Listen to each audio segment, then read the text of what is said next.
Well, here we are back again for the last stage of the treatment of this bonnet, HQ bonnet. I've just had my friend who's down the back at the present time, in the backyard, in the back shed. My big panel beating mate down there has managed to get his charger at the present time, which he's doing up. He's just had a look at the the bonnet for me, and he tells me that it's got very little damage at all. In fact, it's in very good order for it, considering the age of it. So there's one minor tiny little hole. The rest of it's got a bit of pitting on it. You can see where I've been spot blasting it.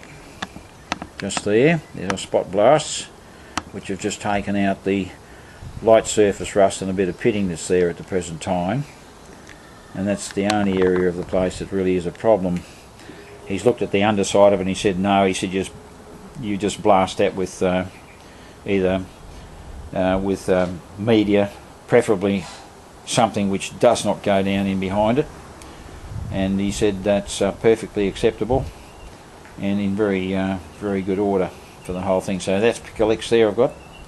Pickle X is one of the best things you can get. You can buy it from America. They'll ship it out here with always a water-based thing, so it's not really a problem to move it. So I'm just going to put some of that over and work it into the surface, and within a couple of hours that'll be treated, and then I'll photograph it.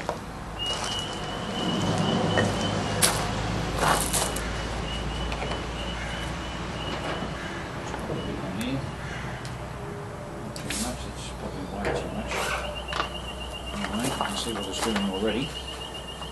Straight away it's working. Look at that. See? That's what you've got to do with it. Just wipe it on. Wipe it on like this. And you can see it lifting the see that? Lifting the rust off it already. And that's exactly what it will do. You can just work it like that. See the rust coming off there? Just takes it right off. Takes everything off the thing. Treat the surface ready to go. And after it's been done with this stuff, you can straight away begin to treat it, and with this stuff on it, it will last for quite a long while before it needs to be touched. You can even leave the surface bare like this. But all good fun, isn't it? oh yes, it's all good fun. You can see the spots have come up pretty well on it, haven't they? Yeah. Yeah, so that's that other white stuff's there, just some bicarb we put on to kill the bloody stripper. And it seemed to do a good job on it. Yep. Bit of flash rust on the other side though.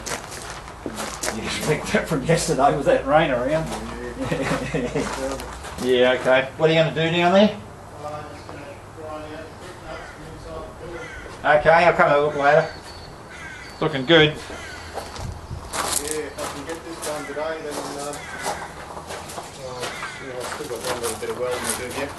Yeah. Those two rails came up well underneath, didn't they? Yeah, excellent job there. I tell you what, they're jolly rough the way they make them though. I think they would have been a bit better than that.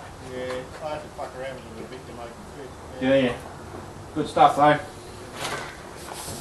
Well, I'll see you a bit later. That was my good friend coming up here. He's taking a bit of a deco doing stuff. He's fitting up his charger down there. He's probably one of the best charger bodies he's ever seen in his life. And he's been panel beating for 30 odd years. So this is cleaning this surface off very well. And I'll just keep scrubbing a little bit just to get the stuff well down into it. That's the hole right there. It's about the size of a match head. And whatever people want to do with that, they can at the time. Put a damper go to this after, it'll be good. I don't want to play around with it any more than I need to. So that's that so far. Lift it well in. You really don't have to do that with this here thing, but I'm a fussy bloke. And I like to make sure that things, when they're done, they stay done. Stuff over this one right here, like I say, it's got a bit of flash rust on it. So yesterday when we had rain.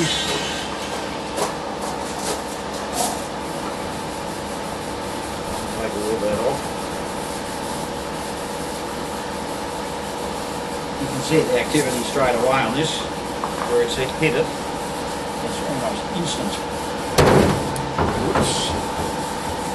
Of course, nothing to hold this up underneath. It's just balancing here, which is not the best idea. I usually have a proper stand with stand 80 miles away on it. Get it. Okay, see that? That's rust coming off there, that brown rubbish.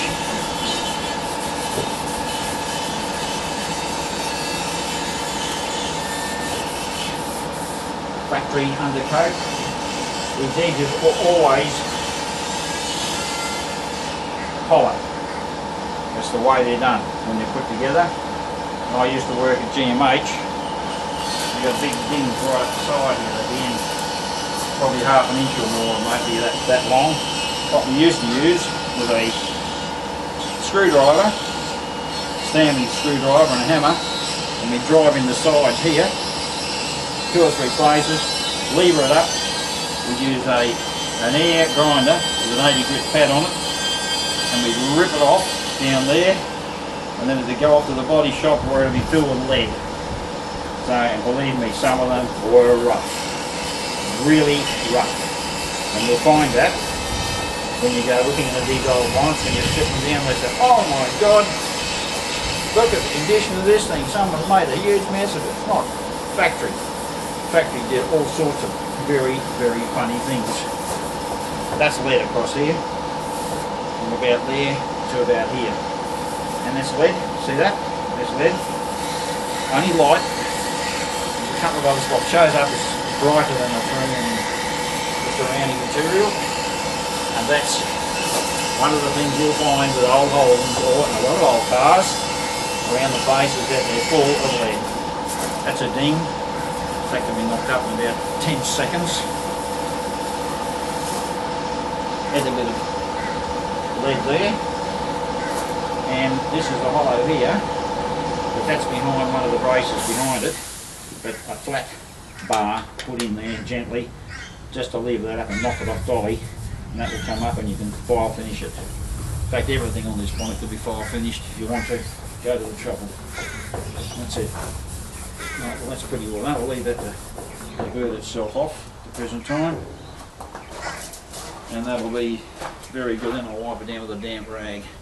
Get all that rubbish off it. It's doing a nice job at the present time. Just take the gloves off because I don't want to destroy my camera. There we go. Alright, get that hold of that there. This stuff bites. Remember, if you're using phosphoric acid, do not get it in your eyes. You can get it on your skin, you'll know it's there, but if you get it in your eyes, you'll be blind. So be careful when you're using these sorts of things.